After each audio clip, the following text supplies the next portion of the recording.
Jerry Jones was telling a joke.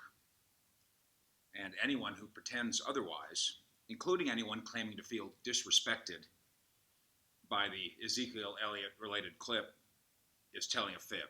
Jerry Jones was telling a joke. Other people are telling a fib. This isn't Jerry Jones boosterism here. Hi, I'm Mike Fisher, 105.3 The Fan, The Fish. Welcome to our Fish Report, which we do as many damn times as I please. Thanks for subscribing and following. We are here inside the Star. Cowboys practicing right over there, getting ready to go in the locker room. We'll be there too. But let's address this first, and let's get it out of the way as the Ezekiel Elliott holdout and contract negotiations continue. Maybe continue to go nowhere, but they do continue.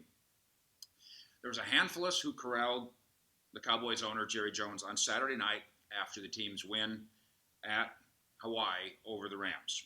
The on-the-record conversation, and again, you can either believe me, you can look at the Channel 8 videotape of it. We're all recording it. There's one camera, and then there's four of us, I think, that corral Jerry Jones. We're all recording it like we record his every word. The on-the-record conversation eventually turned to the subject of the performance of rookie running back Tony Pollard versus the holdout absence of Zeke. It's a perfectly natural topic after Pollard started that game and played well again in absence of Ezekiel Elliott. Zeke who? That's what Jerry said, cracking up himself and cracking up the rest of us too, especially Clarence Hill, who's really easy to crack up. You can hear him on my audio every day, and you can hear him and see him on this Channel 8 capturing of this little conversation we had too. Zeke who? And he cracks himself up and he cracks everybody else up because we all immediately recognized the silliness of it. Jones then added, gesturing into the camera like this, we're having some fun. And they said, and not at your expense. Not at your expense. Zeke's expense. Because he's very aware that Ezekiel Elliott's going to eventually see this and hear this. Of course he is. He's on Twitter, Zeke is. I think he follows me, Ezekiel Elliott. So he's aware of it. I'm on Twitter at Fish Sports, by the way, and Twitter and Fish Sports on Facebook as well. More quote from Jerry that gets left out of some of the conversation by those who are making things up here. If he continues this through the next several weeks, that'll really complement what we are doing with Zeke. Not replace what we're doing with Zeke, talking about Pollard. And I mean that. Nobody's getting cute here. It'll certainly be a great compliment to have a great running game. I can picture those guys in the same sets at the same time out there really giving defenses fits. This is the news.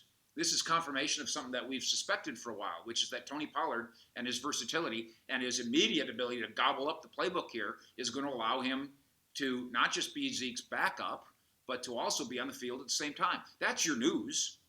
Unfortunately, Zeke's agent, Rocky Arsenault, has chosen to ignore the proper context of the joke to instead feign a feeling of, quote, disrespect.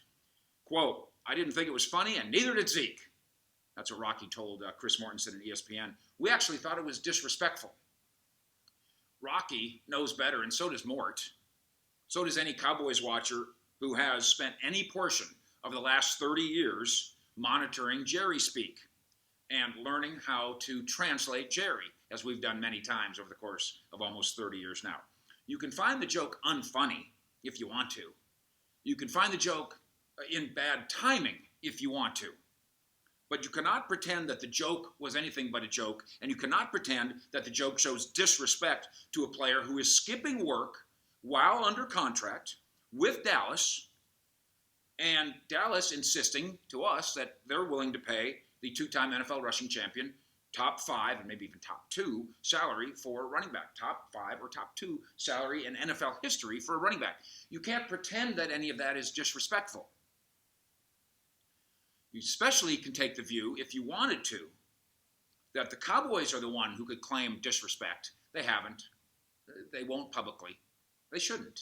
But the Cowboys are the one that could claim disrespect because Jerry has backed this player to such a degree that when Zeke was in behavioral trouble, 6-game suspension behavioral trouble, maybe suspension for life behavioral trouble, for all we knew at the time, this owner was willing to fire that commissioner in his support of Ezekiel Elliott. It's a tough place to go and claim disrespect from this owner to that player. Elliott, by the way, zipped into DFW, as we reported. over the weekend, has since apparently returned to Cabo, returned to training, returned to having fun, returned to having some privacy in Cabo.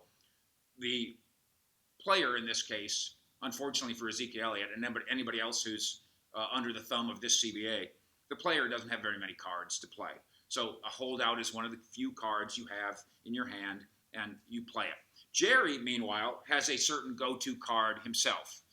And if you followed the Cowboys and me and Jerry Jones for any length of time, you recognize what that card that Jerry's playing is. It's humor. It's humor to break up tension, maybe even gallows humor. Maybe it's gallows humor, but it's humor nevertheless. Zeke has lived a cowboy life long enough now to be able to translate Jerry just as well as you can, just as well as I can. And so has every NFL agent, including Rocky Arsenault. And so, Cowboys Nation, you have as well. You speak Jerryese. Let's quit pretending that we don't. You can scratch your head at circumcising a mosquito. You can scratch your head at jocks and socks, or looks good in the shower, or pick of the litter. But you can't pretend now that you don't get it.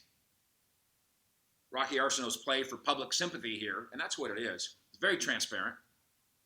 And it's an ineffectual one, because anybody who fails to understand what Jerry Jones is saying here is the one who's guilty of willful ignorance. Catch us all day long on 105.3 The Fan. We are embedded with the Cowboys. We live here, as Brian Broaddus likes to say. Remember where we live. Please do follow us on Twitter and Facebook at Fish Sports. And then I appreciate the subscription here. We don't have much grab ass around here. I don't do much song and dance or balloon shaping clowns or hot dog weenies on pretzel on toothpicks. We just talk Cowboys football, Mavericks basketball, and life. So thank you for coming along for the ride. Fish out.